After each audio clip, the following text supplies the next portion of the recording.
Yes, amoro n'imigisha bane nawe ukomeje gukurikirana Kigali Top News tukugezaho amakuru y'imyidagaduro. Tukubwira ati niba utarabashe gukora subscribe niba ari ubwa mbere ubashe kuba wakurikirana Kigali Top News kana subscribe niryo jambo ritukura uko notification kukazogera inkuru dukoze cyangwa se amakuru yose abaye akugereho ako kanya. Yes, turagushuje kandi wowe wibereye mu mujyi wa Kigali ndetse no mu zindi ntara zose zo mu Rwanda, wowe uherereye mu karere ka East Africa muri rusange ndetse n'abaherereye muri Africa muri rusange. Yes, tukaba tugiye kukugezaho rero iyi nkuru rwose ni inkuru y'umuhanzi Space Diana, aho yaje gukora rwose ibintu byiza, ibintu byashimishijwe n'abantu benshi, aho rwose yarimo ngo aragenda mu muhanda ari mu gihugu cya Uganda, rwose akaba yaje kubona umusore wari wibereye ku muhanda rwose bamwe bakunda kwita ati ba mayibobo, akaba yaje kumufasha rwose, akaba yamukoreye ibintu by'indashyikirwa, ibintu byashimwe n'abantu batari bakeya rwose. Ati rero ukuntu byaje kugenda hari mu masaha rwose y'igicamunsi, ni ku itariki ya 29 ku itariki ya 30 Werurwe rwose, aho uyu muhanzi Space Diana yararimo aragenda mu muhanda. Ati yaje kubona umusore wari wibereye rwose ku muhanda, aho bavuga ati uyu musore rwose ni mayibobo, abantu bavuga ati uyu musore ni umujura. Atari ko rwose yaje kumubona, abona ko uwo musore icyo akwiye ari ubufasha. Rero umuhanzi Space Diana yaje kumufata, nyuma yo kumufata rwose amujyana iwe amwitaho. Nyuma yaho amaze koga uwo musore yaje ngo kumujyana mu iduka se cyangwa muri shopping amugurira imyenda. Nyuma yo kumugurira imyenda rwose amujyana muri restaurant ararya.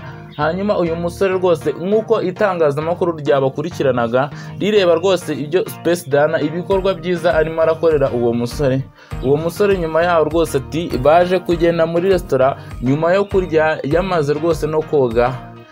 Yaje kugaragarira mu itangazamakuru rwose uyu musore aho yagaragaye yabaye umusore rwose w'igitangaza.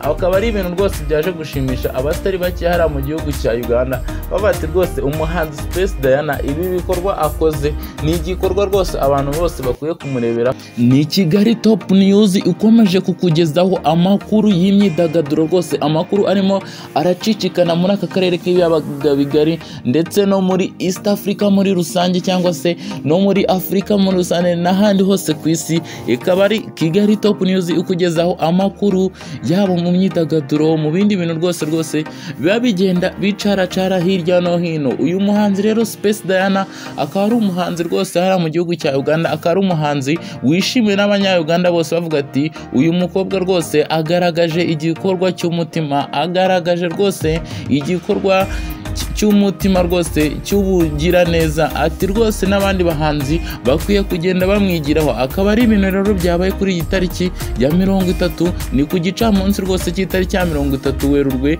2022. ni ibintu rwose byabaye, ni ibintu byatunguranye, ni ibintu bitari byitezwe kuri uyu mukobwa.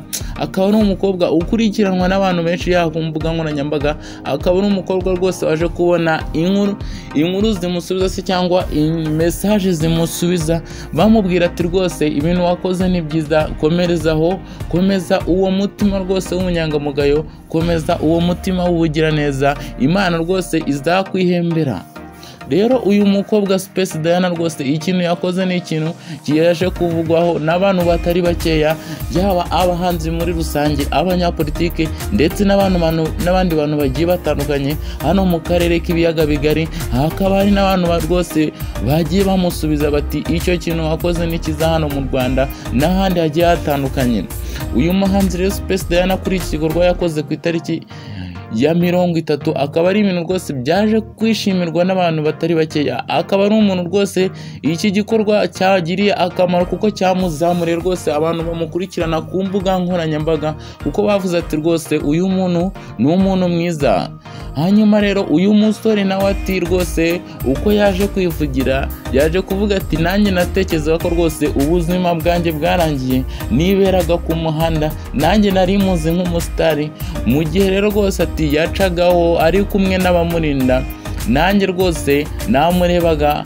Hanyuma rwose byamaye nkaho ndimo ndarota, araza aransuhuza ambaza amakuru yanjye, hanyuma arambwira ati rwose urumva ukeneye iki? Ndamubwira ati rwose nanjye ubu buzima ndaburambiwe rwose. Arambwira ati waba umwana mwiza ndamutse nkukoreye rwose nkakujyana mu rugo ukabaho nk'abandi bana rwose, nkaguha ubuzima, nkaguha ibyo utabonye. Hanyuma rero ati rwose nanjye sinanjuyaje, naje kwemerera uyu Space Diana. Hanyuma ati yambwiye ati rero vayo tugende. Aho twagendaga ngenda n'ibintu byanjye rwose nabanaga hano nabyo ku muhanda. Arambwira ati ntugire ikibazo rwose ntushaka kubisige. Ati twagiye tugeze mu rugo aranyereka dushe ndakaraba, hanyuma ibyo kurya ndarya. Arangije arambwira ati ujya unywa n'ibyo kunywa turasangira rwose. Ati uyu muhanzi Space Diana ni umuntu mwiza, ati kuko ni umuntu utanena, ati ni umuntu wemeye gusangira nanjye, kandi abenshi batwita abana bo ku muhanda, ati tuba dusa nabi, ati batwita ba mayibobo. Ati rwose yasangiye nanjye, ati ubona nta n'ikintu rwose bimubwiye. Ati nanjye rwose niyumvishe ko ndi umuntu, numva ko rwose nanjye ndi umuntu nk'abandi, ndi umwana nk'abandi rwose. Ati ibyo ntibyaciriyeho, ati kuko rwose yahise anjyana hariya muri shopping hariya mu gihugu cya Uganda rwose. Ati turagenda, ati yanguriye ibishoboka byose, angurira imyenda, ati ndetse na n'ubu arimo aranembereza ahantu hagiye hatandukanye. Ati rwose ubu ndiyumva ko icyizere cy'ubuzima bwose cyaje. Ati rwose ndumva ko ntacyo atankoreye. Ati cyo koza uyu muhanzi Imana izamwihere imigisha. Ati rwose musabiye imigisha ku Mana. Ni ibintu byakomeje gushimisha abatari bakeya nk'uko twabibabwiye haraguru, aho abantu bagiye batandukanye, yaba ubuyobozi bw'igihugu cya Uganda, yaba abaturage b'igihugu cya Uganda, yaba abaturanyi b'igihugu cya Uganda, abandi bahanzi muri rusange, si yaba abo muri gihugu cya Uganda, abo muri East Africa. Akaba ari ibintu rwose bagiye bavugaho bashimira uyu mukobwa Space Diana. Ati komeza uwo mutima, komeza uwo mutima w'ubugiraneza, komeza uwo mutima rwose w'ubupfura. Ati ibyo bintu bikora bakeya, ni ibikorwa by'indashyikirwa wakoze rwose. Akaba ari ikintu cyagiye kishimirwa n'abatari bakeya.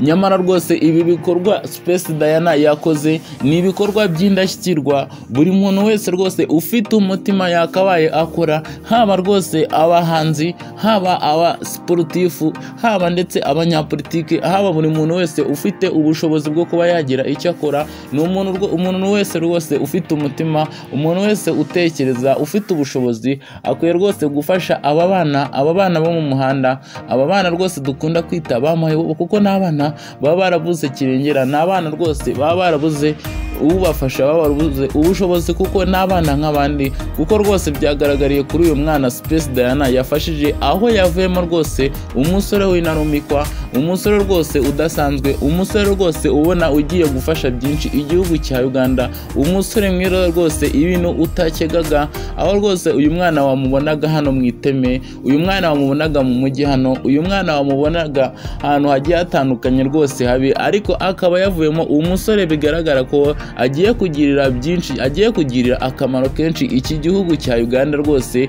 ibintu abantu batamutekerezagaho. Bigaragara rwose ko aba bana bose twajyaga tubona hirya no hino ni abana bafitiye umumaro igihugu, ni abana bagira akamaro muri sosiyete. Buri muntu wese rero ufite ubushobozi yagakwiye gufata umwana umwe wenda akamufasha rwose. Ni imigisha y'Imana, ni ibintu byagirira akamaro sosiyete, byagirira abaturage muri rusange.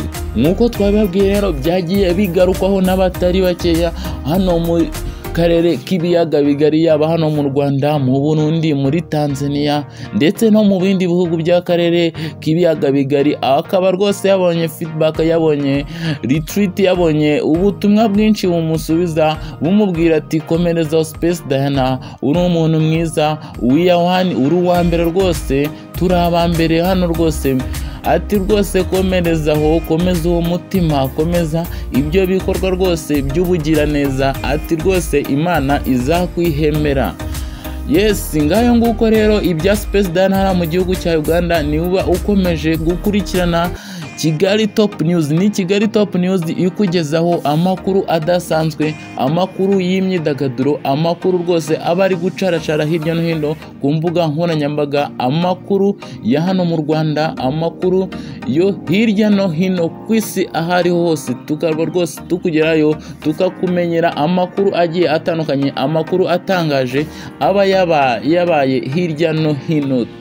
Yes, amahoro n'imigisha rero kuri wowe wese ukomeje kudukurikirana, haba wowe wibereye mu mujyi wa Kigali ndetse no mu zindi ntara nk'intara y'Amajyaruguru, intara y'Amajyepfo, Uburasirazuba n'Uburengerazuba, wowe wibereye mu gihugu cy'u Burundi, wibereye muri Uganda, muri East Africa, mu karere k'ibiyaga bigari muri rusange, wowe wibereye muri Afurika yose, turagushuje rwose, turakubwira ati ishya n'ihirwe ku bikorwa byawe ibyo ari byo byose, tukaba tukwifurije amahoro n'imigisha mu byo ukomeje kwiberamo.